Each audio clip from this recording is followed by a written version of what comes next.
Good morning, good afternoon, and good evening, and welcome to our third event of the WHA Week series of webinars. My name is Elisa Codato, and I am the coordinator of the International Geneva Global Health Platform at the Global Health Center here in Geneva. I'm delighted to welcome you to today's webinar hosted by Pandemics and Borders Project, which is an international research group focusing on providing data and analysis to inform complex decisions regarding the adoption and lifting of cross-border measures to control pandemics. The moderator of today's discussion will be Jason Yin, who is a PhD candidate at the University of Hong Kong.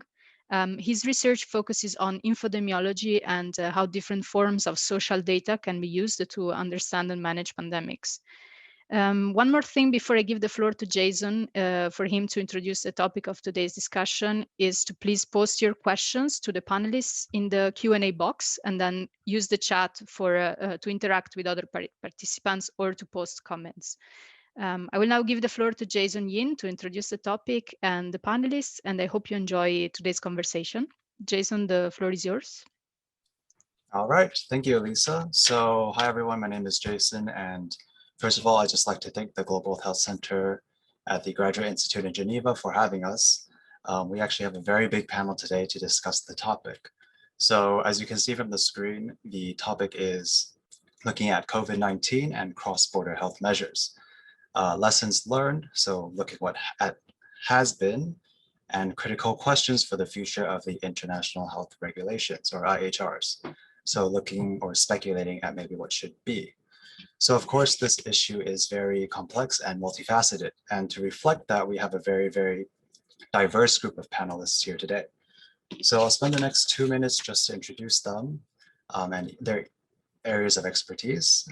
And after that, I will go over briefly the schedule for the next hour and a half, and then we'll jump right in. So first, speaking on the legal aspects, we have Professor Barbara von Tigerstrom, and she is from the College of Law and the University of Saskatchewan. Her photo is on the far left. For the next group, we have a research cluster focusing on COVID and IHR, the ethical and legal considerations for these travel restrictions, and they're funded by the WHO. So in this group, we have Lisa Foreman, who is an associate professor at the Dalai Lama School of Public Health in the University of Toronto. We have Diego Silva, a lecturer who will be focusing on the ethics in the School of Public Health at the University of Sydney. And we have Rujan Habibi, who is a research fellow and PhD candidate affiliated with both the Global Strategy Lab and the Osgood Hall Law School in York University. For the next group, we'll be focusing on compliance with the international health regulations as well as political implications of these cross-border measures. We have two representatives from the Pandemics and Borders Project. That is Dr. Karen Greppen, who is an associate professor at the School of Public Health in Hong Kong, as well as Dr. Catherine Worsnop, who is an assistant professor at the School of Public Policy in the University of Maryland. Speaking on the private actor side, we have James Wiltshire, who is the Assistant Director of External Affairs at the International Air Transport Association, or more commonly known as IATA, IATA. And last but not least, we have Aparna Ananthakrishnan, who is an Overseas Development Institute Fellow, or ODI Fellow, at, and I have to look at this because it's a long one, Health Intervention and Technology Assessment Program International Office based at Thailand. And she will be speaking around the issue of vaccine passports. Right, so the schedule today will be the first 30 minutes we'll spend with each participant kind of giving us some key points or takeaways from their own perspective of research. So from the legal side, the ethical side, vaccine passports, private actors. And after that first 30 minutes, we'll jump into the next 30 minutes, which will be a posing of two questions and the different panelists speaking about this. And that will be looking at policy actions as well as implications for the IHR, which are corresponding, of course, to the title of the talk. And the last 30 minutes we'll leave for question and answer. And as Elisa has said before, please use the question and answer box to submit your questions for the talk. All right, so that will take us through an hour and a half. There's a lot of panelists and not so much time, so we'll get started. So let's start first with Barbara van Tigerstrom, and she'll speak on the legal implications of these cross-border measures. Barbara? Okay, thank you very much, Jason, and big thank you to everyone involved in putting this panel together, for inviting me and doing great work in getting us all together. Really looking forward to hearing everyone's contributions. I should also, before I get too far, acknowledge that my work on this recently has been funded by the Canadian Institutes of Health Research under a grant led by Dr. Kuman and Wilson in Ottawa, with the help of some great students here at the University of Saskatchewan, most recently Justin Operman and Caroline Sasadri. So the hardest part in preparing for this was deciding what to focus on in 5 short minutes as far as lessons learned. So what I decided to do was to use this opportunity to try to pin down and test some thoughts that have been swirling around in my head over the last little while about what we've learned about what kinds of discipline from the law and guidance from WHO are more or less useful. Given, as everyone knows all too well now, the situation that we found ourselves in with almost universal adoption of travel restrictions, some trade restrictions, but mostly I'll focus on travel, contrary to WHO recommendations. And of course, the early expressions of concern about that were quite justified, given especially our past experience around this issue. But it also quickly, I think, became apparent, and of course, just generally legitimate concerns about the impact of measures, and especially excessive, what we've come to term as excessive measures, without being clear always on what that means. And so really, as part of that, having to move forward, I think, quite quickly from the early perception that any measure taken contrary to recommendations or that's not specifically provided for in the international health regulations must be unlawful, or at least not legitimate, having to move forward from that to have a useful conversation about which measures of the very complex, varied set of measures that we've seen adopted at various times, and the constantly shifting sands of that, in fact, I'll suggest, and it may not be a popular view, but I'll try to defend it, that evaluating measures against a WHO recommendation, a global recommendation, or the measures that are specifically provided for in the text of the IHR is actually not as useful as we had thought, and there are other ways that are more useful. So in fact, we do have tools in the text of the international health regulations themselves, the basic fundamental principles of proportionality and necessity that we can apply. And it's been very interesting to me to see different scholars and observers independently come to similar conclusions about what types of measures and in what situations measures are or aren't legitimate, applying those very basic fundamental principles. But also, I think one of the things that, so I would suggest that maybe goes so far as to tell us that evaluating against a centralized recommendation or single set of measures in the regulations or recommendations is not necessary for us to evaluate what's legitimate or lawful.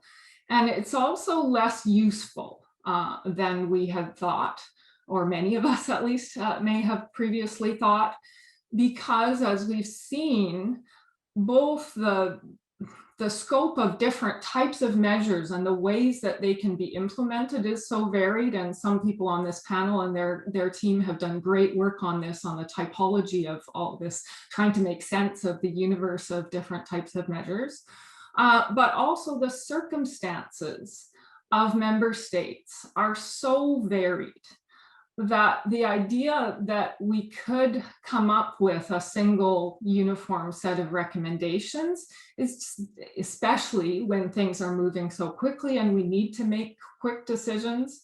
We were chatting before we began about the emerging perception that if we're going to use travel restrictions and have them be useful, the more quickly the better. And so with that in mind, and the incredible diversity in terms of local capacity, economic and social circumstances, other legal obligations among member states, we have to move down to that granular level in order to make decisions about what measures and how they're implemented and in what circumstances are legitimate.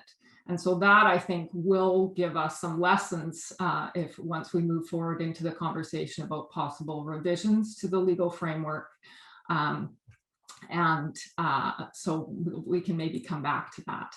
I don't know how I'm doing for time, Jason. No, right on time. Okay, perfect. Yeah. I'll leave it there. Then I've got lots more I could say, but I'm also anxious to hear everyone else. So thank you for now. Yeah. All right, let's hear from Kat or Karen from the Pandemics and Borders group who talk about compliance with the IHRs. So Barbara, of course, mentioned that maybe it's not useful to use this as a standard. How do you feel? Correction, not useful to use measuring against recommendations, not the IHRs. I just want to be very clear about that. Yeah. Thank you. And Barbara, thanks so much for those thoughts too. I think a lot of what we have to say kind of dovetails nicely with that. So Karen Greppin and I are going to be talking about some key takeaways from our Pandemics and Borders project, and I'll start and then hand it over to Karen. So the first one has to do with Article 43 compliance, of course, and our first takeaway, not surprising in the context of what was just said, but is that understanding and evaluating country compliance during this outbreak is much more challenging than it has been in the past. And that's, for a number of reasons, but including the widespread adoption of measures and also new evidence, as has been mentioned, that these measures have helped some countries to control their outbreaks. So our first takeaway is that there is a potential gap between legally compliant behavior and effective policy, right? And best practices for policy. Even so, though, as we look ahead to changes to the text or implementation of the IHR or a potential new pandemic treaty, it is still critical to try to do our best to understand what compliance behavior looked like during this outbreak and to better understand the drivers of variation in country compliance so that this can be improved in the future once we can get to a place where WHO recommendations are more context-based. So in our project, we have picked out the early phase of the outbreak as a pretty good test of country commitments to the IHR because the context hadn't quite shifted so much at that point. And we look at countries' first order measures to get a sense of kind of their initial compliance decisions. And what's interesting is that most countries' first measures may not have actually been excessive.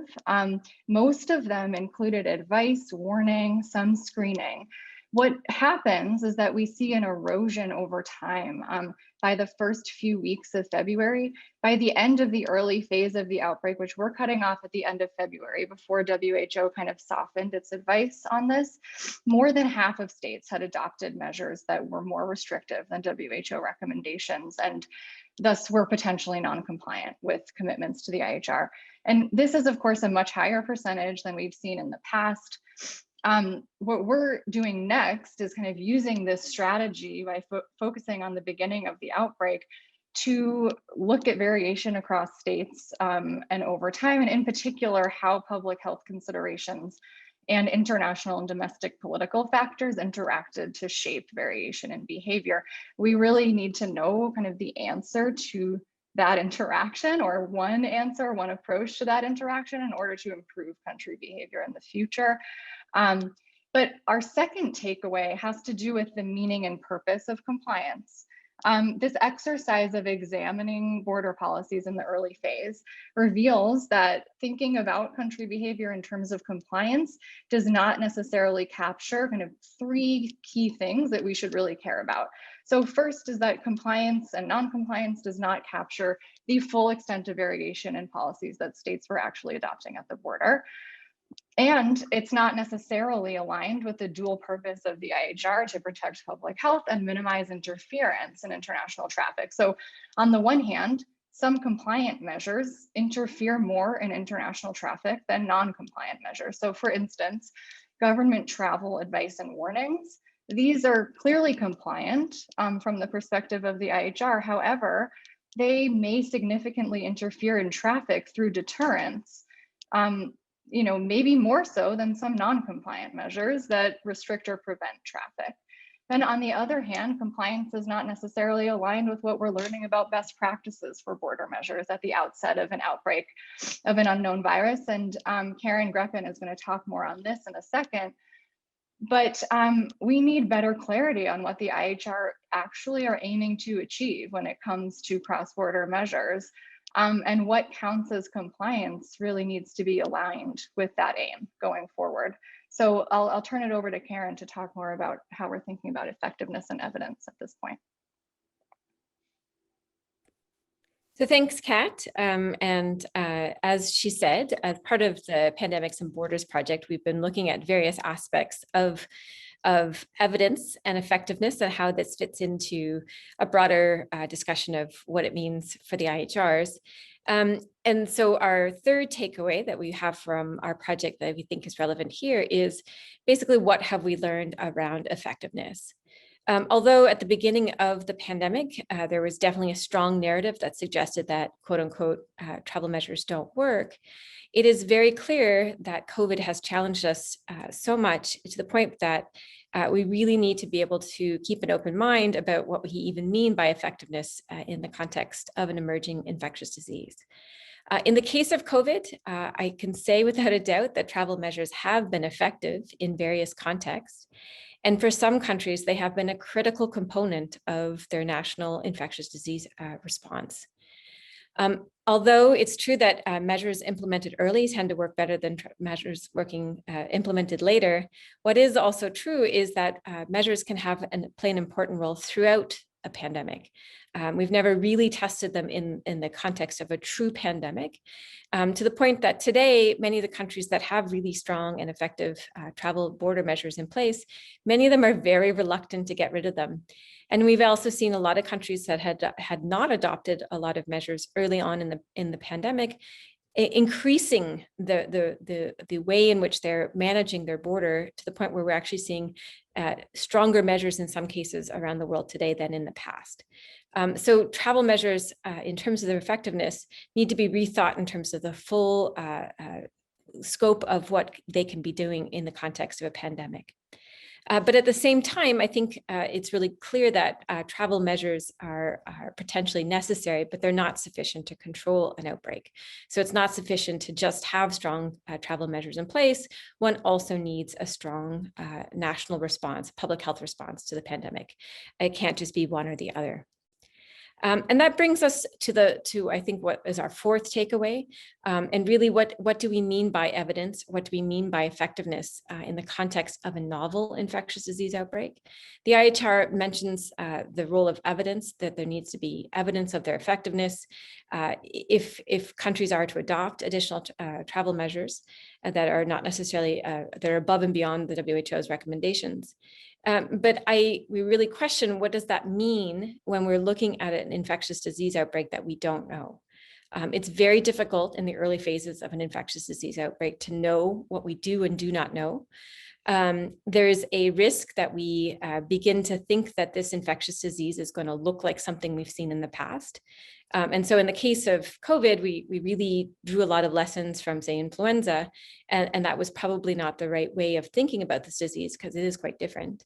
And in the future, there is a risk that we'll only think about future outbreaks in the lens of COVID. And that also probably needs to be rethought. The reality is we don't need to respond like we have in this pandemic to all future threats. And so really understanding when and where those types of measures need to be applied is something that we need to better understand. Also, context matters an enormous amount. It is likely the case that some places are going to be much more likely to benefit from these versus others. So blanket measures that apply to all state parties are likely to be limited in terms of what they can really say. And so that will sort of bring me to the end of my comments, and I'll pass it back to Kat. I think I'll let us kind of move on from this point, just given time. But Jason, I'll turn it back to you. Yeah. All right, let's move on to Diego or Rujen, either one, speaking about the ethical aspects to this cross-border issue. Yeah, thanks very much, Jason. So this is based on a project where the goal was to look at essentially what are the ethical and legal questions around the legitimacy and justification behind travel restrictions, broadly speaking. And so the goal is to sort of combine these two types of analysis. So this picks up very much on the first two presentations. So the question that is animating the project itself is, when will travel restrictions cease to be ethically and legally legitimate and justified, both in general and in the context of the IHR? So again, both looking backwards and forward. So Rujen's going to speak to the legal considerations that we've been discussing as a group. In terms of the ethical considerations, there are many more than I'll be able to sort of speak to here in a couple of minutes. I want to pick up on two in particular. One is this idea of solidarity, which is often a value or a concept that is bandied about in global health, but with sort of a vagueness associated to it. So what do we mean by solidarity within ethics and bioethics? So usually we understand it as a relational value that holds individuals and communities are bounded together, and that personal and collective well-being are intimately linked. So the idea of solidarity acts both as a description of sort of the interconnected nature, that intimately linked part between individuals and communities and communities with other communities. But it's also a normative imperative. The idea being that if we're truly interested in global health, if we're truly interested in taking seriously the pan part of a pandemic, then we need to sort of think through in terms of how we interact with each other. And then sort of part and parcel of that is this idea of reciprocity. So, the idea can be boiled down to what, X owes Y for Y's positive contribution Z. So, when we're acting, in solidarity with others, what do we owe the other party for sort of acting in conjunction? So I think this plays out in several ways when we think in terms of travel restrictions and border closures. So one is that it ought not to be decontextualized from the geopolitical history. So this is not just merely the context in which this occurs, but also in terms of the broader politics and policies in a country. So for example, in Australia, where I'm at right now, we have a very much a right of center government that is very hesitant of immigration, particularly from certain countries in Asia. So that geopolitical reality shapes its border responses, and you can sort of play that story on for different countries. The other is that, to act in solidarity may very well mean that we need to close borders, and that's perfectly fine. Again, the question of effectiveness and evidence clearly already came up, so I won't touch on that. But I think that we need to sort of think through the idea of state sovereignty. Are we using it in a protectionist manner? And if so, that's probably morally problematic, again, because of the global nature of the viral spread itself. And so I think that this also means that we need to sort of work together in terms of, border closures, but making decisions on a regional level at the very least, sort of, again, taking into account what other people are doing and act in unison for the benefit of these various populations. And then the last thing I would say is that high-income countries have a moral obligation to work with low and middle-income countries on questions of international travel. Because the effect of border closures and travel restrictions will be felt differentially, it's not enough to act again in a unilateral manner. The case being that we're in such a globalized world, as we all know, that it's impossible to tease out, sort of delineation of country by country, so that there needs to be some kind of reciprocity shown by high-income countries towards low and middle-income countries. So I'll stop there and I'll give it over to Rujan. Thanks, Diego. So I'm taking us back a little bit to the legal considerations, but I guess what I'll try to do is go a little bit more into the textual pieces of Article 43 of the IHR without getting too deep into the text and the 8 long paragraphs that characterize Article 43 of the IHR. So as others have mentioned, and compliance has been discussed so far, Article 43 is the provision that deals with additional health measures in the IHR. It never specifically calls out travel restrictions, travel measures, border closures, doesn't say that at all. But what it does say, or what it does give us, is sort of a decision framework as to when states should be implementing additional health measures, which include things like travel restrictions, but also trade restrictions and other things.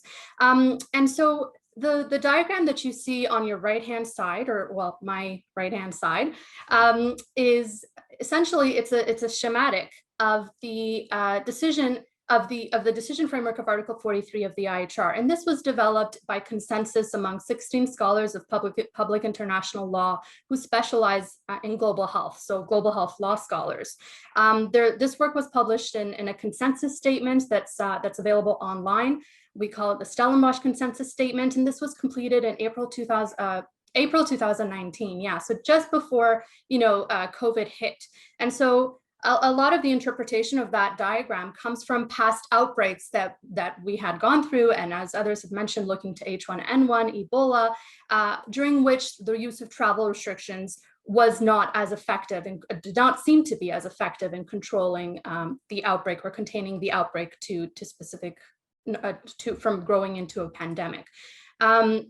Now, Article 43 is long, it's 8 long paragraphs, as I mentioned, and it says a lot without saying too much.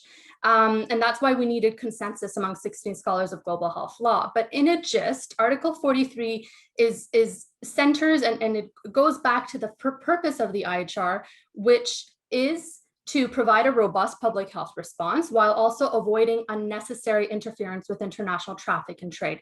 And I want to point out why that balance is important. So in past outbreaks, it was shown that countries around the world would react strongly to a country that decides to honestly and faithfully report an outbreak that occurred within their borders.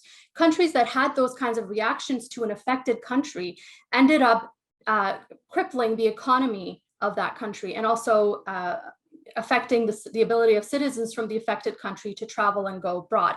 And so that strong and often disproportionate reaction was what became, as the IHR was revised in 2005, what became the raison d'etre for Article 43. So I just want us to make sure we don't lose sight of that history, because history is important to this interpretation. Now, in terms of avoiding unnecessary interference with international traffic and trade, of course, there's potential for treaty interpretation to evolve. And I just wanted to point out that the IHR Review Committee just, I think yesterday, commented on how we need better guidance from WHO on what unnecessary interference looks like. And so that's something to keep a watch on as we move on. But Article 43 also incorporates the principle of proportionality. So it requires that measures are no more restrictive of international traffic than reasonably available, and no more intrusive to persons than reasonably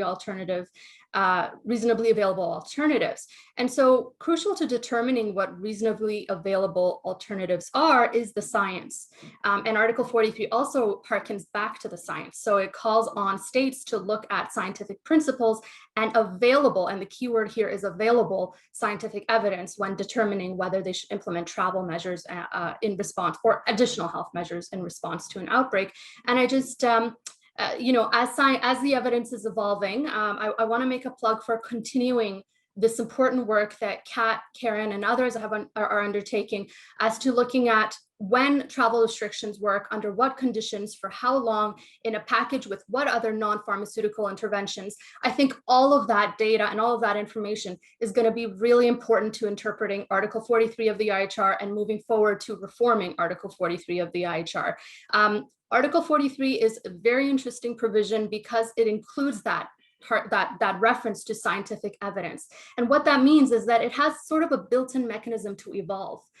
So if we continue to generate this important data, I also fully want to echo Karen's comment around not thinking every future outbreak will require a response that COVID had as well. So I think I want to end there. Just one last point to make. The precautionary principle has come up a lot in the reviews of the IPPPR, the Independent Panel on Pandemic Preparedness, the IHR Review Committee's report, even I think in the IOAC's report. It is nowhere written in the text of the IHR, and I would caution us, and I would strongly urge us to think carefully about what is the import of the precautionary principle here? Doesn't scientific evidence do the job well enough for us? So I think we should kind of critically examine that concept collectively as we move forward with this. So thanks so much. That's all my time. All right, thank you. So we are technically done with the first session, but we still have two more speakers, and I do want to get to them because they do offer a very different perspective on this issue. So we'll go to James, who will give us the private actor perspective on these cross-border measures. Thanks, Jason, and good day to everybody. Great to be with you, and I'm really grateful to the organizers for inviting the private sector as part of this dialogue. And I guess one of my first points has been that's not been something we've seen a lot through this pandemic, actually, the dialogue between public and private sector. And indeed, you know, lots of areas where dialogue has fallen short in developing the measures. My perspective is not that of an academic or a health expert. It's very much from the pointy end, the practical aspects of the industry that I represent and serve. And so some observations from how that's felt like from an airline perspective. We've talked about the lack of harmonization of all the measures and what the practical impacts of that have been. That's probably the first thing I'll move on. And you know, it's been very challenging for the airline sector and the rest of the transport industry trying to deal with 190 plus sets of different travel measures. Even though travel volumes have been very low, trying to interpret how that means when what we're used to is an industry that's based on a simple set of global standards or global guidelines has been incredibly difficult and fragmented. That's both in terms of the measures that have been applied, whether that be screening or testing or quarantine and isolation, and how those have been implemented in practical terms. So what test, how long before travel, how is that going to be certified? And maybe certification is something I'll take separately in the second round. And that's added up to not only a logistical nightmare for the airlines, but also for their travelers and for their crew. But it surely has also had an impact on the effectiveness, particularly when it comes to the lack of common and readily accepted certificates for testing or vaccination that create an open door for fraud and for false testing and vaccine results that make the system less safe. So I think that's, you know, that's been a real challenge. And in terms of, to give a couple of practical examples of what that's meant, I'm sure many of you are aware that international travel, air travel, is about 10% of its volume pre-pandemic, even now in 2021. But even with those very low volumes, the processing times have increased massively. So before pre-pandemic, we calculated that the average traveler would take about an hour and a half in terms of the passenger processes, both on departure and arrival taken together. So that's check-in, security, customs, outbound and inbound, borders, outbound and inbound, and baggage reclaim. Pre-pandemic, that was about an hour and a half altogether for the average passenger. Road warriors would do it in much less, and the less frequent travelers with more complex itineraries might take longer, but that was an average. Right now, that's taking about 3 hours at roughly 10-15% of international travel volumes. If we think of any increase in international travel, there's no capacity in the system to accommodate that. So queues would rapidly lengthen. We get to 5 hours at about 50% volumes. And another example of that is a London Heathrow, which pre-pandemic was one of the busiest international airports in the world, the busiest international airport in Europe. Currently, again, they're at roughly 10% capacity and volume, but in terms of the people managing the check-in desks, they've got the same number of staff as they would have on a summer Saturday pre-pandemic. Because if everybody's having to be checked manually, partly that's the lack of digitalization, but it's also that the rules are so complex. Somebody talked about the fact they're changing constantly. So it's a real bottleneck. And this is exacerbated, I think, by the lack of clear guidance from the WHO. Firstly, yes, at the start, there was all through much of 2020, there was an advice against border restrictions, and then that changed, but also a reluctance to adopt those measures, which, as the previous speaker was saying, are alternatives with a lower impact. They've been very slow to recognize the role of testing, still silent really on the role of vaccination in reducing the risks associated with cross-border travel, and nothing on certification. I know that that's something we'll come on to in the next intervention. So that's exacerbated it. And as I said, the lack of dialogue between public and private sector on the one hand, but also within governments, a lack of a whole of government approach within countries has really made this challenging. The borders aren't talking to public health, aren't talking to transport. And the examples of where they are joined up are very limited. So that's, and that speaks to something that one of the previous speakers talked about as well. And there's a lot of focus on border measures, but there's not a joined up approach between measures at the border and measures behind the border and the in-country application. So I think there's a lot of things there to be improved. The previous speaker talked about that principle. I love that framework for thinking about it in the legal considerations. A lot of focus on measures to limit movement and contact, but much less focus on avoiding the unnecessary interference with international traffic and trade. And I think that is something that warrants further investigation. So it's great that came up, but I won't spend longer on that. I think my final point, and it maybe comes to where Karen dropped off at her presentation, is a real lack in the IHR and in practice right now of exit strategies. We have just about every country in the world that has travel measures in place, but the IHRs provide very little guidance on how those should be removed. It talks of sunsetting after 3-month intervals, but we're in a complex pandemic, as people have said, lots of different countries in different states. Nobody expects that this pandemic is going to be over at a single point in time. There's almost certainly going to need to be a phased removal or relaxation of measures, and there's very little guidance in the IHR or from the WHO about what that looks like. And I think that's a really important gap that needs addressing. And just a very final observation from me at this stage is, clearly it's not realistic to expect something that's as prescriptive as the IHR to be followed to the letter of law, given the range of different circumstances that countries have. So maybe something that's more framework-based and less prescriptive could actually paradoxically, greater consistency and maybe actually easier to comply with.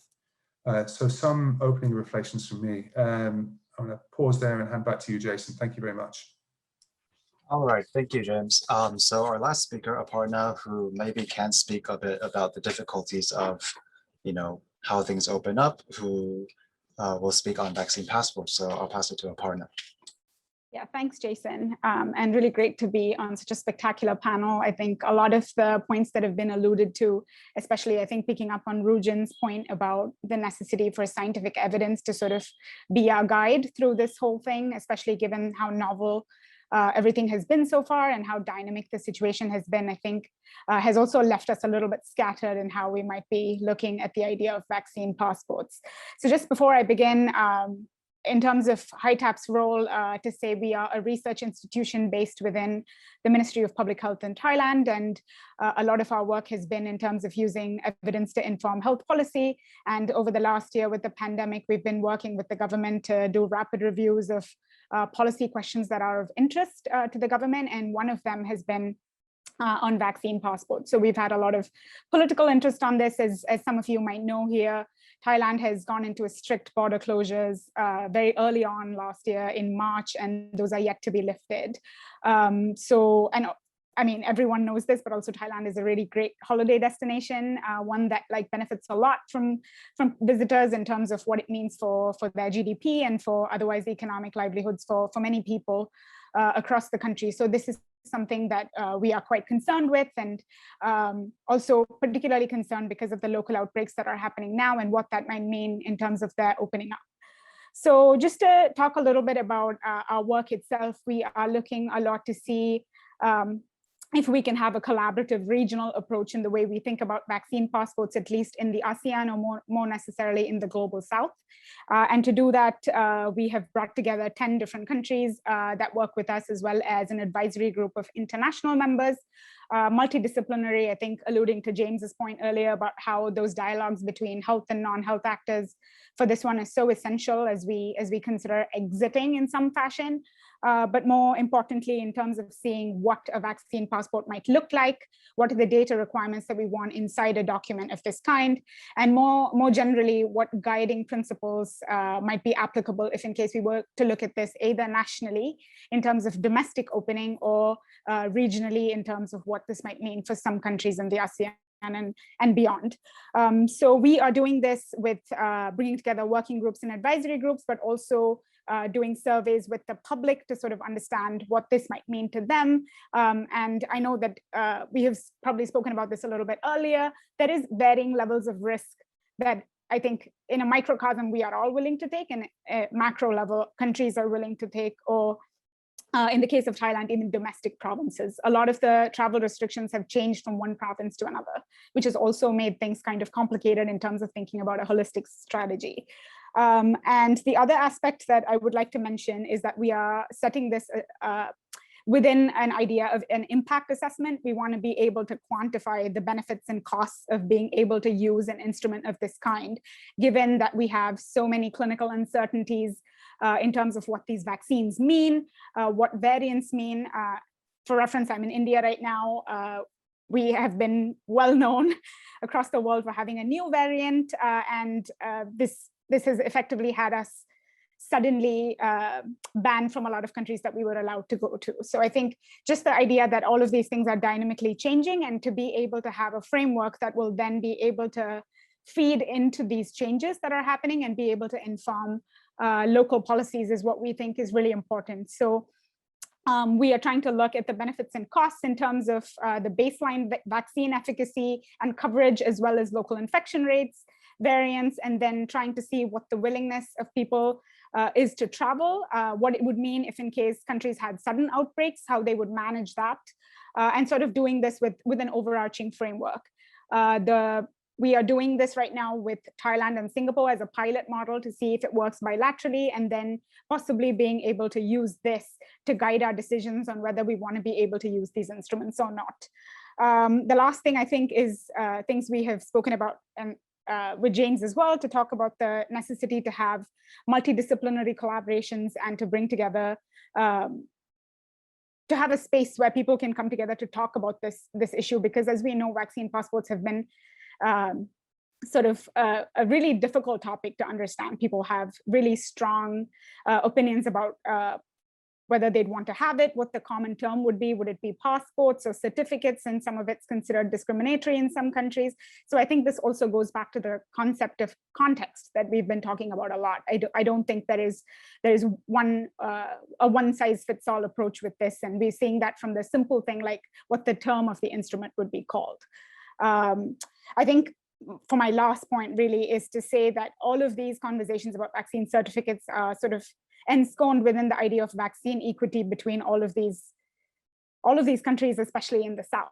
I know that we want to think about recovery, but truthfully, like in India, we have 2% or so of the population that has been fully vaccinated.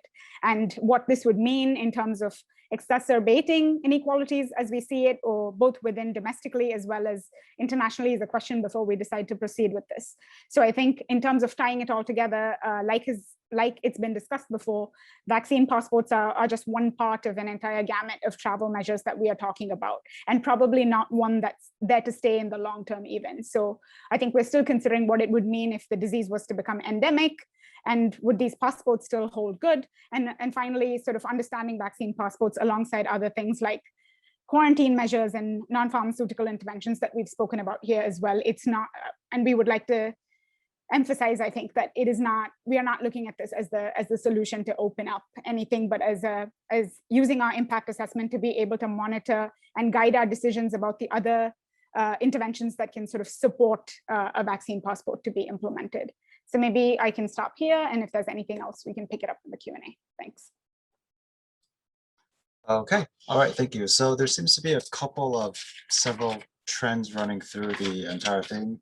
Many things about focusing on contextualizing granularity for different states and their different situations with the COVID cross-border travel measures. So given where we are now, I know Karen had mentioned that one big thing is that it's a novel disease. We need scientific evidence, like Rujan had said, but the thing is we just don't have time. So given the state of the world now and what different states have been through, I would like to pose the first question to the group, and heading into the second section, which is, what is one policy action related to cross-border health measures that you would take now, given the current stage? I'll invite perhaps maybe the ethics team to speak on that. I know Lisa Foreman hasn't had a chance yet, but if anyone else wants to speak on it, please feel free. Thank you, Jason. I'd be glad to come in on that. So, I mean, I would suggest what we'd want to see now is what we'd have wanted to see always, which is nuanced, evidence-based risk assessment decisions around travel restrictions that really take seriously the principles and criteria of necessity, proportionality, non-discriminatory measures, rather than the kind of broad strokes, highly politicized, highly precautionary measures that we've seen almost from the start of the pandemic, where we have such mixed evidence and where the impacts of the restrictions have been so significant, and I'd suggest often disproportionate. And I think I'm not suggesting that there's no benefit to travel restrictions, but I think one of the things that really complicates this is the legal vagueness and complexity of Article 43. I mean, the regime's decision tree that she put up there, that is not a model of clear, coherent principle decision-making for governments. And I think it's a failure for any law to suggest that you need to have multiple PhDs trying to figure out what good decision making looks like under an article.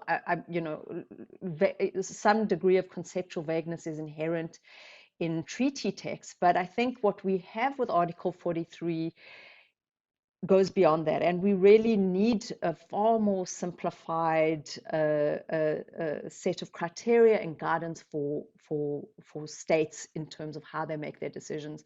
And I think despite the relative poles of agreement and disagreement among scholars and policymakers around, on the one hand, strong precautionary approaches, and on the other, a very sort of opposed position to travel measures. I think most of us, really cohere somewhere in the middle around the idea that necessity and proportionality should be governing decisions. This is certainly where the WHO guidance has come out. WHO shifted from its initial position towards something that very much says necessity, proportionality, non-discriminatory approaches are where we should be going. And I note that this is something that the review committee and the function of the IHR report reiterated, that what we need is this kind of risk-based assessments when it comes to travel restrictions, noting at the same time that we also need to populate for governments what it means, what necessity means, and what proportionality means. I think there's certainly a lot of guidance that we can be bringing to this question from international human rights law. I mean, this is inherent in to some extent in IHR Article 43 and in the broader treaty text, but going forward, I would hope that what we see is much clearer guidance to governments on those specific criteria.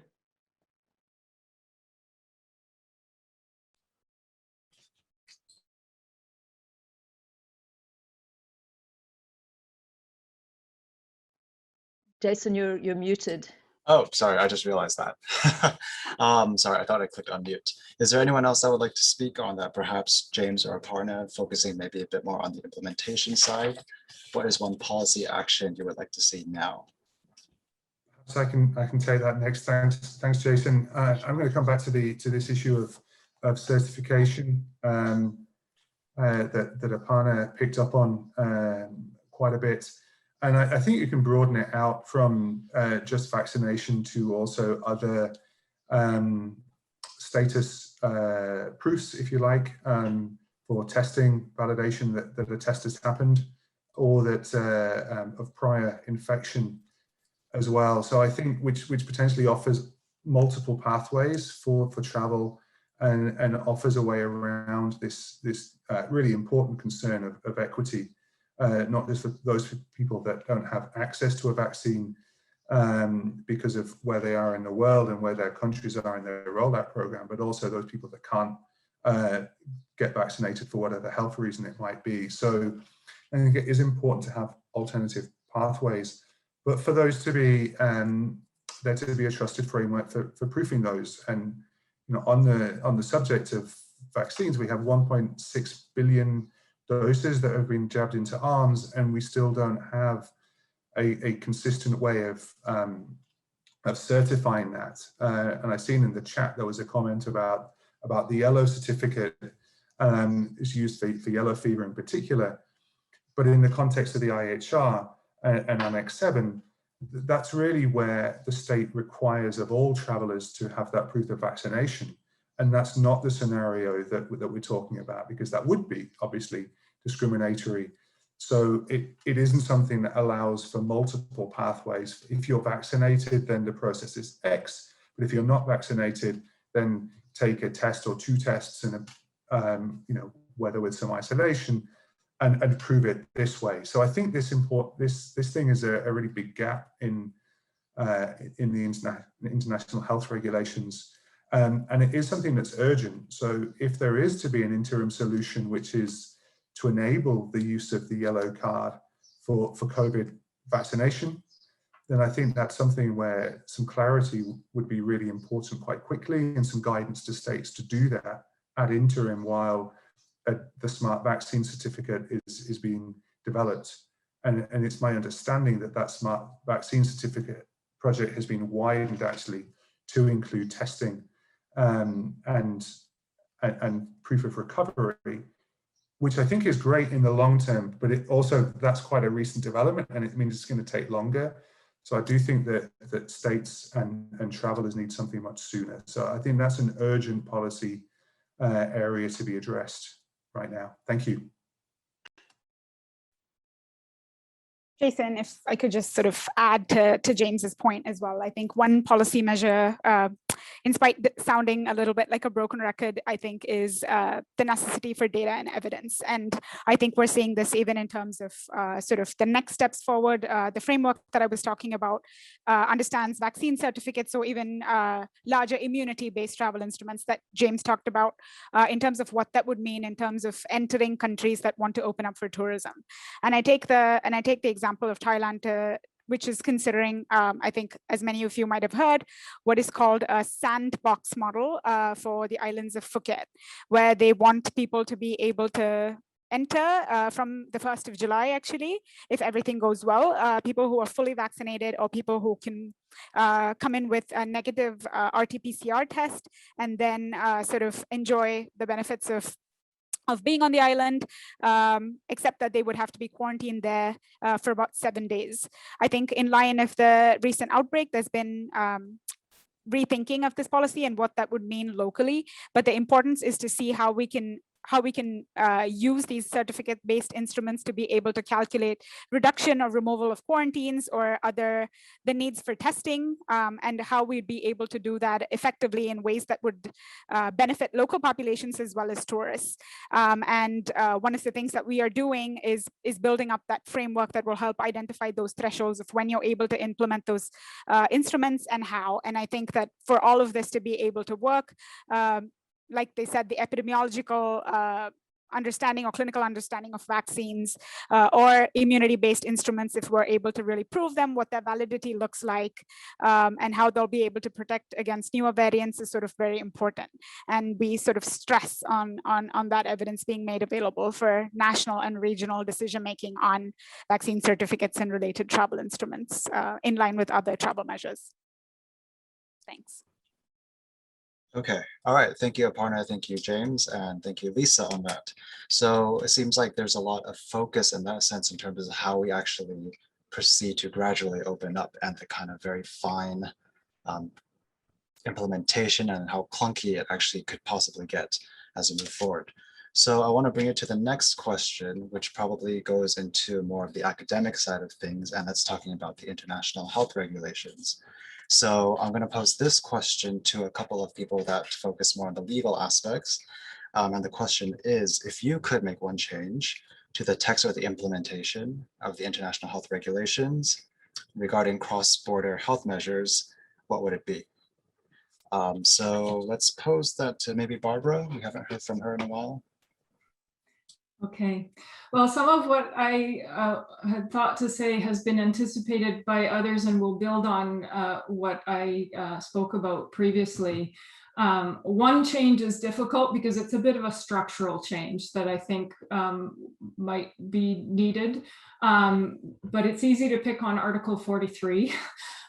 Which as a starting point, I think there's a very commonly held view now that it's needlessly complex in its drafting, and in a couple of different ways. And we may not all completely agree on what we mean by that and how to move forward. The structure of it is, I think we would all agree, needlessly complex. Part of what I was saying before about moving away from this model of having sort of a default set of measures that are permitted, and then a set of principles to justify departures from those, I would put forward as a suggestion for reform. So strip away the attempt to pin down in the text of the IHRs themselves when certain types of health measures can be applied or which measures can be applied to travelers upon entry. I frankly don't think that level of detail is helpful anymore in the IHRs. In the text of the regulations themselves, it's the principles that we can extract and that, again, many of us have been talking about and that are already there for the most part. Necessity, proportionality, basing decisions on scientific principles and evidence, and non-discrimination, which again is already there. A colleague of mine, Caroline Foster from Auckland, has suggested a principle of I think she calls it, I'll apologize if I get it wrong, but due regard for the interests of others, which is partly a substantive principle and partly a process obligation about dialogue and dispute resolution.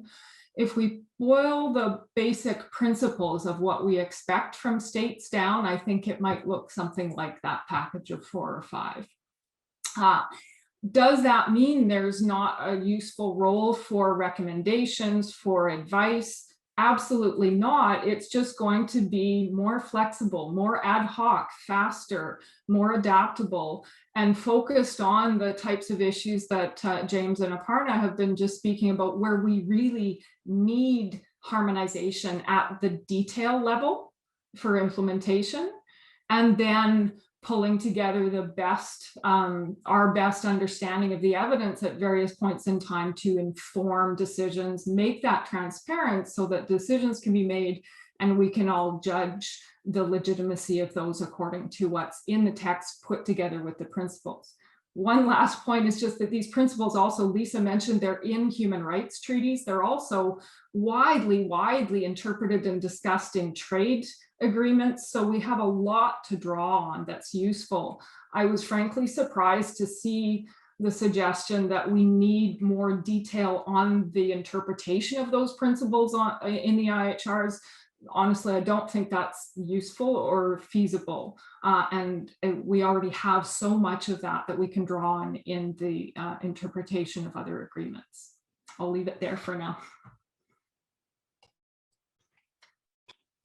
Does Kat or possibly Rujan want to speak on this? Rujan, you're free to go ahead, or I can start and come to you. So thank you for bringing up this issue. I'll just make a few points that draw a bit on what Barbara has said. On the issue of cross-border measures, I think, you know, we have two, if I can boil it down to two issues going on. So one is kind of the content of the recommendations, which has been brought up. The other issue is, you know, the enforcement issue. And once we have a better framework for recommendations, we're still going to have an enforcement problem, because as we know, countries don't only base their decisions on evidence and recommendations, right? They're also thinking about political considerations. And so how do we kind of improve that? I'll talk about that, and then I'll mention one other thing. So these are obviously related. If we have a better way to make recommendations through WHO, these may seem more legitimate to states, perhaps they'll be more flexible.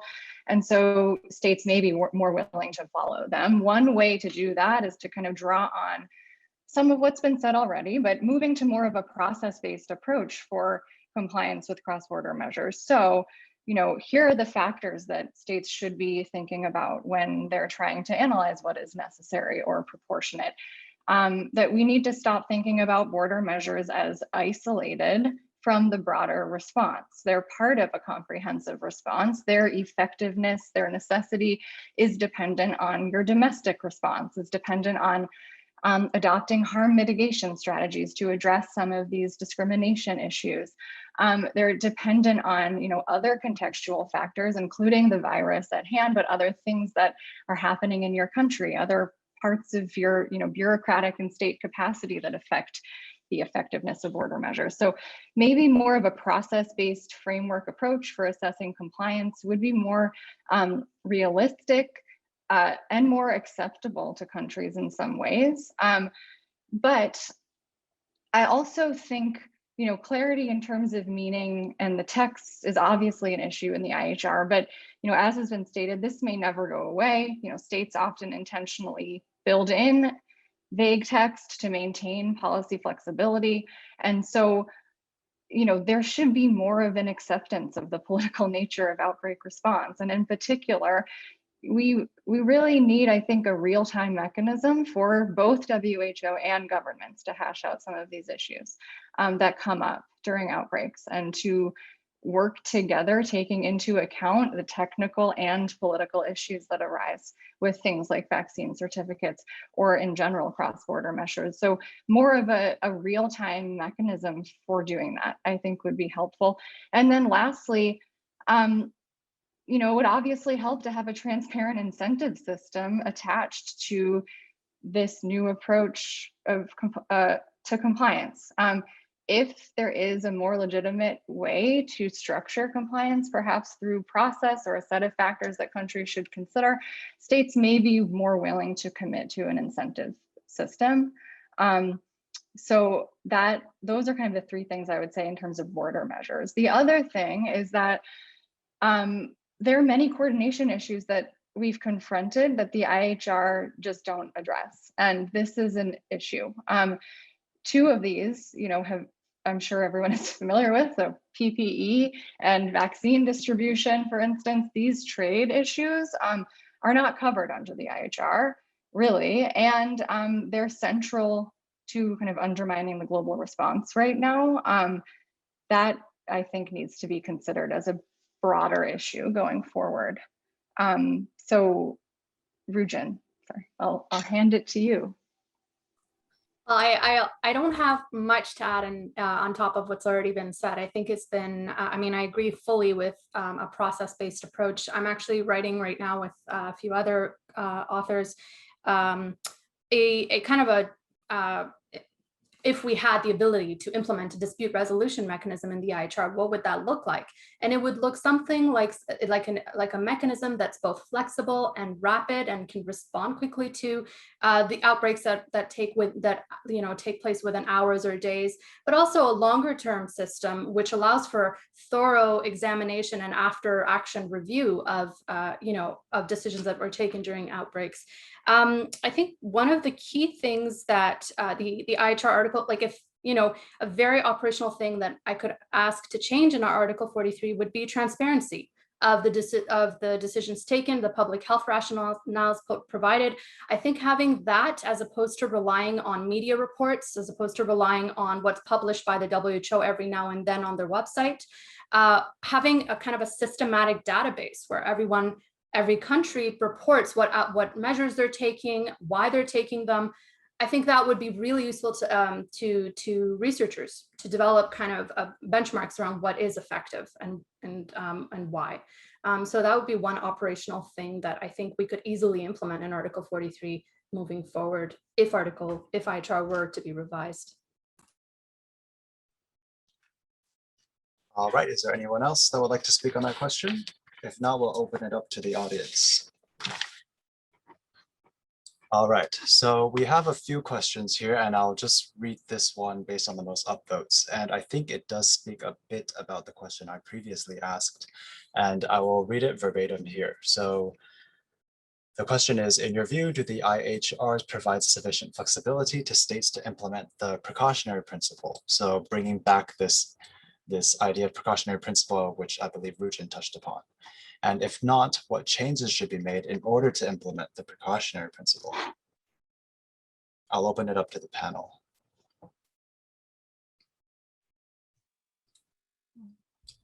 Barbara? I'll be brief, but maybe I'll start things off. As currently drafted, I would suggest no, it's not flexible enough to accommodate precautionary approaches. I think we could debate what we mean by the precautionary principle, so I'll sidestep that and say a precautionary approach. But that could be one of the advantages of boiling again the basic principles down and enshrining those in the law and having an agreement on those, is that, again, as interpreted in many other contexts, that those basic principles of necessity, proportionality, evidence-based decision-making does leave room for, but impose some discipline on precautionary approaches.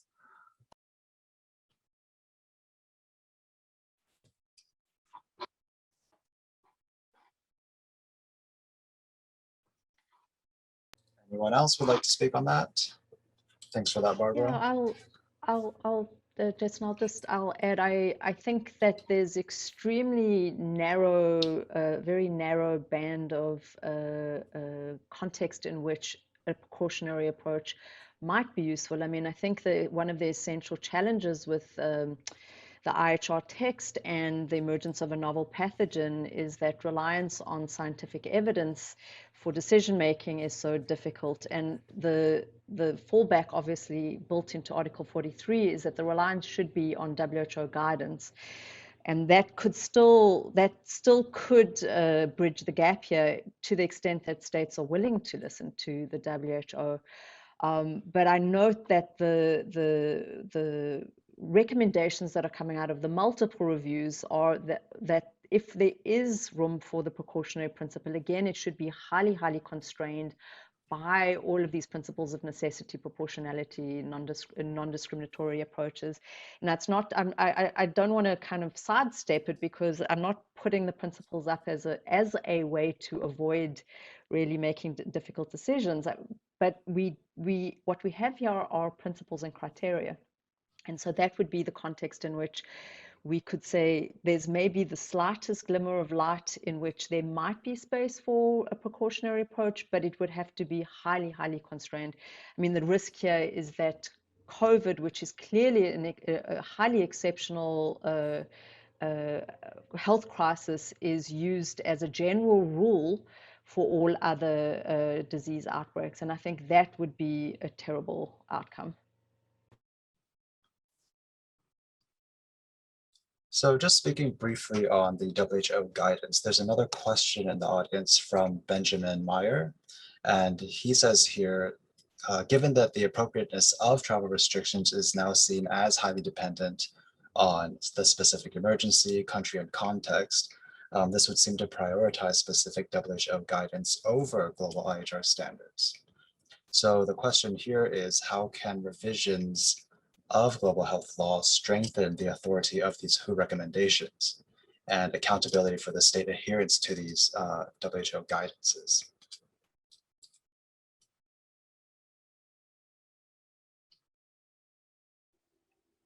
Kat? I can kind of start us off, because I sort of started talking about this earlier on the kind of accountability side. And I do think that the first step to that is changing the way the recommendations are made, and potentially moving to the process-based approach. However, on top of that, you know, as has been said on kind of the legal meaning of certain approaches, we also have a lot of other models to look at in terms of accountability mechanisms and other international agreements. So those are there, and that, I think, you know, needs to be considered. States have obviously been hesitant to build more explicit accountability in the past, in part because of wanting to maintain flexibility.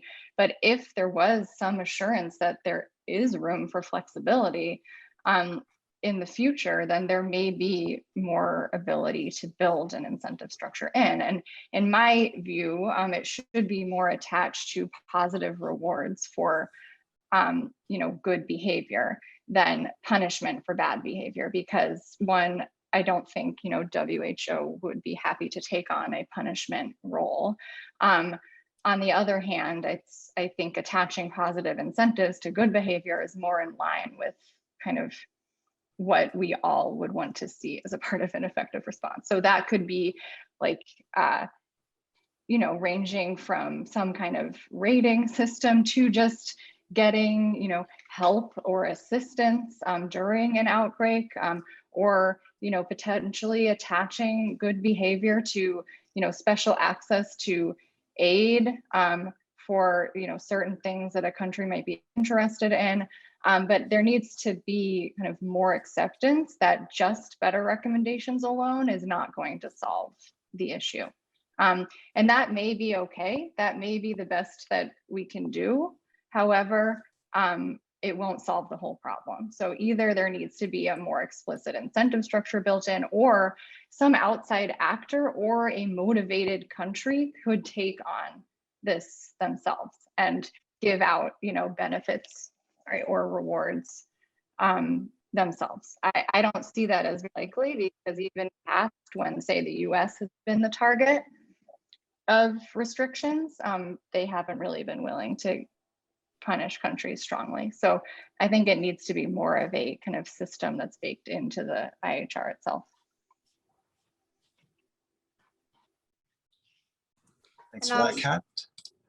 Just to jump on that, I think someone mentioned in the comments, I think it was Shiva, that mandatory reporting requirements under the IHR, WHO doesn't have authority to go and inspect an outbreak directly on another country's territory, right? So they're very much reliant on information that they receive from the affected state. I don't see that being something that has much prospects for reform, but if we were in a world where the ideal could happen, I mean, ideally the WHO would have the authority to be able to go and or find out better what's happening with an outbreak, whether there is human-to-human transmission, to gather that epidemiological data that they need to issue strong and evidence-based recommendations. I think part of that was that the WHO didn't have that that access and that knowledge to implement effective recommendations. I'm actually curious, so that kind of touches briefly upon, I believe, what Diego was talking about in terms of state sovereignty, right? The recommendation here, Ruja, you suggested was, okay, if they can go in and do the assessment, that'd be great. But states are really quick to close off against that. So I'm wondering, Diego, do you have any opinions about the ethical considerations of that? Should states fall back on that sovereignty or not? In the case of COVID. Yeah, I mean, I think that whether they do or they don't, whether they ought to, I think that there's been discussions by Purana and others about the importance of working together, whether that be regionally or, you know, even for the sake of industry. It was kind of interesting to hear sort of James's point. You know, there's good reasons to act in concert with others.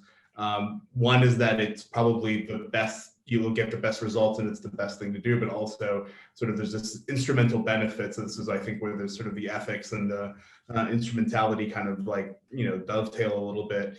So I think that in terms of state sovereignty, you know, I don't think, in reality, I'm not sure how you would get around this. To Kat's point about the incentives program, it's interesting. Again, I'm not a legal expert, but the way that you were describing it, the first thing that kind of jumped to me was that it would sort of be inequitable. It could potentially be inequitable how these, what the effects would be of an incentive program or of a reward program.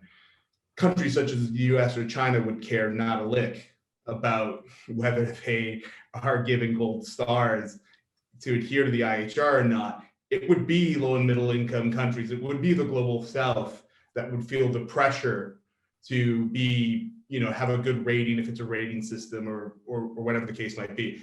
So I think that the incentive system makes sense, but we need to think in terms of what are the equity considerations therein as well. So I think that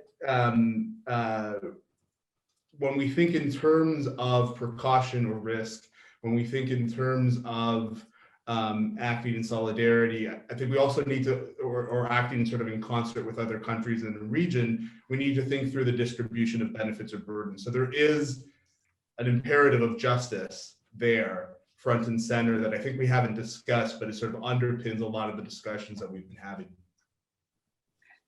Can I quickly jump into, that's a really great point.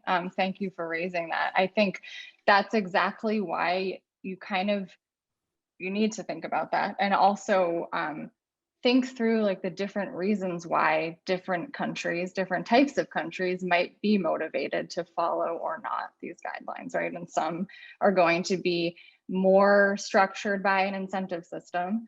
Others will be more motivated by, you know, better sets of guidelines and more flexibility. Others will be more motivated by wanting to be seen as a leader in this area. Others will be more motivated by the behavior of their neighbors or other kind of important peer countries.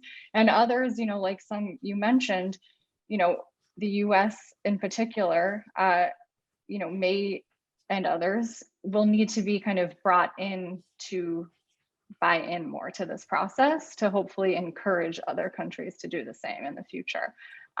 So you need to kind of take a multi-pronged approach, but it's a very good point. And that's been a problem with other systems like this.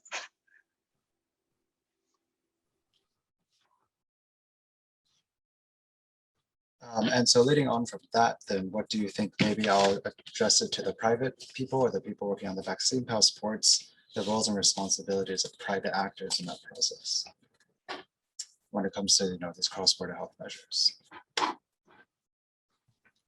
Do you want to go first? I think I went first time. Okay, thank you.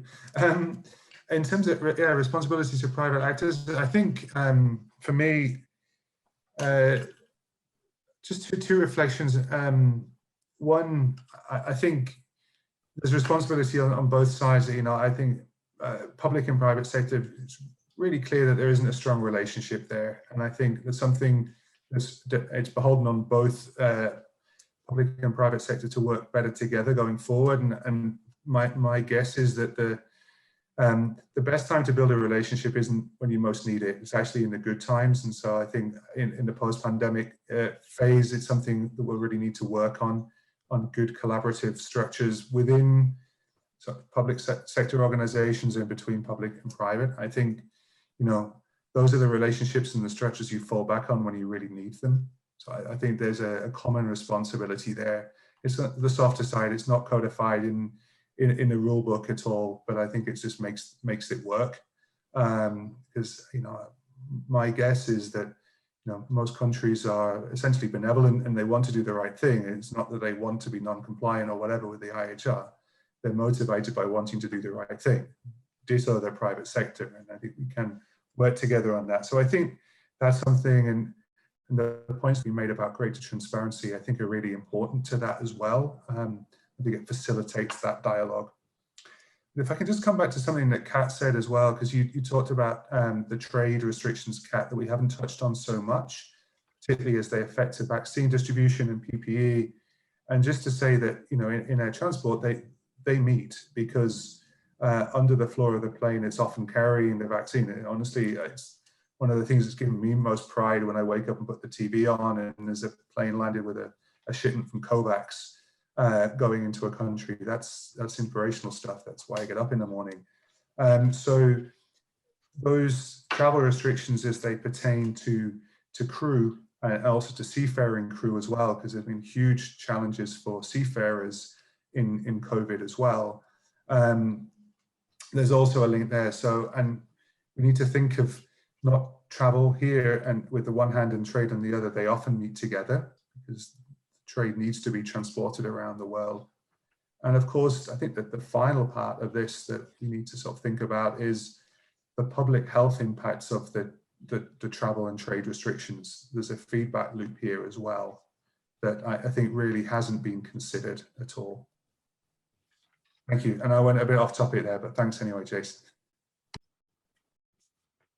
Jason, maybe I can just add to that as well. I think one of the things that we'd address in terms of a public-private partnership, we would argue should probably be made wider to consider different other groups as well, or different stakeholders. I think that's one of the things that we are looking to do with this as well, is to make sure that we have legal teams, as we've seen, that's really important when we go into this issue, and also civil society groups in terms of the ethical aspects of, for instance, when we consider these kind of travel instruments going forward, what that would mean within countries. But more importantly, I think in terms of developing these measures itself, be it nationally or regionally, there's an important feedback loop in terms of what the evidence means in terms of developing them first, and then being able to sort of monitor them and feed back into what those policy decisions might look like, and to make sure that all of these different stakeholders are not just involved in the implementation or in the monitoring, but basically bring them together even in the development of these measures. And I think one of the areas that we have sort of seen that in the news now is with Maldives and Seychelles, where they've tried to vaccinate a lot of their populations and opened up to international tourists, but have faced a surge in infections, which has ultimately led to lockdowns, I think, within the countries for local members, but international tourists sort of keep coming in. And I think that goes back into the ethics angle of how we want to view this in terms of solidarity as well. And I think that is one of the things that we are looking to do with this framework as well, is to be able to inform those decisions of what it would mean if nationally there was an increase in cases. Would that impact local populations more than the benefits that we're getting from opening up this economy? And maybe that relates to James's point as well at the end, to say that public health is as much a part of this in thinking about it. And one of the things that I would like to highlight is also with the WHO sort of smart vaccine interim report. I think that was the most recent one as of March.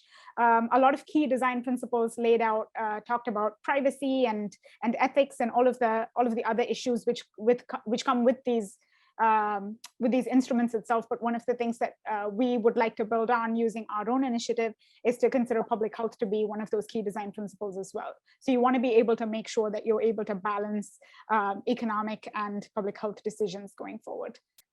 Thanks. Yeah, can I just really quickly, I'll just one intervention. I think this discussion and about the economic effects, I think is something that I think has really not seen enough attention in the context of this pandemic. So earlier I presented results on, evidence of effectiveness. Beyond public health, there's been very little evaluation of any other outcomes. And so I think that's a really important oversight. And so in terms of our very urgent knowledge gaps in terms of our understanding and learning and lessons from COVID, really getting at, what are those economic effects, social effects, and how can we quantify them? Because that will also need to be better taken into consideration in future decision-making processes. Yeah, so there was one question about that. I think this will probably be the last question, then we'll have to wrap up. Karen, you might want to speak about this. Someone has asked, it's Meg Davis, and she has said, do we have a sense yet of what the impact of COVID-related travel restrictions have been on migrants and those working in the informal sector, right? When we're talking about the evidence coming in, we have to consider the impact on, not just the health outcomes, but minority groups as well. Yeah, I think this is a really important area as well. I think we've seen a lot of different things. I've been looking at this a little bit in the context of domestic workers here in Hong Kong, but there's a enormous, this is enormous consequence to people who do rely upon travel for their livelihoods.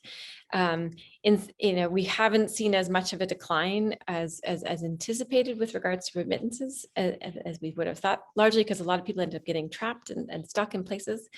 But that, of course, that also dismisses some of the other effects that the pandemic has had on travel, on migrant communities.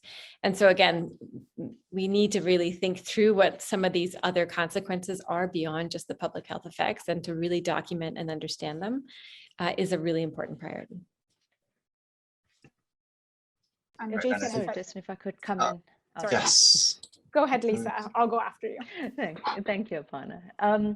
But thank you, Meg, for that question, because I think this really raises just some fundamental questions about how to think about proportionality, because we have seen, certainly in Canada and elsewhere, travel restrictions having really disproportionate impact on populations like migrant workers who've been left stranded and without support, without any kind of financial, social supports in countries. And this, I think, just exemplifies what constitutes disproportionate impact.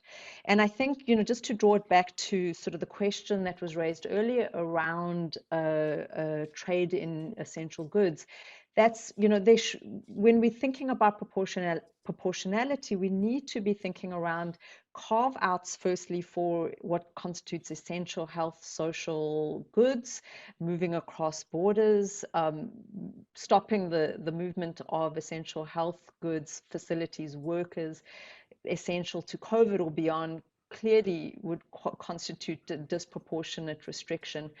And we can draw really strong support from international human rights law on this in terms of how to think about proportionality when you have populations who are protected under the enumerated grounds of discrimination being disproportionately affected. That is where we should be focusing and looking to make travel restrictions less restrictive. That's disproportionate, that's not justifiable, and it's probably not necessary. Yeah, I know we're close to time, but I just wanted to add that in terms of understanding travel measures, I think it's also essential for us to understand lockdowns or national measures that come up because of these travel measures being in place. I'm talking particularly about, my home in India. We've seen migrants were terribly affected the first time we did the lockdowns. We did it prematurely. We didn't calculate the effects of this beforehand, of what an initiative like this would mean to those populations. And also in Thailand, where there's been a lot of not just stigma itself, but also a lot of impact that migrant populations have felt in terms of the pandemic itself. So it's a great point and it's necessary. Right. All right. So that will bring us probably to about 10:30. We're just 1 minute off. So clearly a very complex issue. I think we've just barely scratched the surface, and we've been talking for an hour and a half about this topic. So I'm not really sure quite how to conclude this. I feel like there's so many aspects to it. If anyone feels so impassioned to conclude or to make a plug, feel free. But if not, I will pass it back to Elisa to close off for this session for tonight. Is there any other final words? All right, Elisa. Thank you, Jason. And thank you so much also to all the panelists of today's discussions, and to the participants for their questions and for their great questions and for attending. I just wanted to let you know that the Global Health Center is hosting 2 more webinars this week in a partnership with other organizations. So tomorrow's event will focus on the infrastructure gaps preventing digital health interventions to be successfully implemented and how to address these gaps. And then Friday's event will instead take a look at the role of women during the COVID-19 pandemic, from being disproportionately impacted by the measures to contain the virus spread to being exceptional leaders in the pandemic response. So I warmly invite you to attend both, as there will be really great discussions like all the others this week. And you will find all our WHA side events at the link indicated here in the slide on our web, here on the screen. You can also find more information on our Twitter account. And please don't hesitate to use the hashtag indicated here, the Geneva Health Week. So thank you so much. And I really hope to see you next time.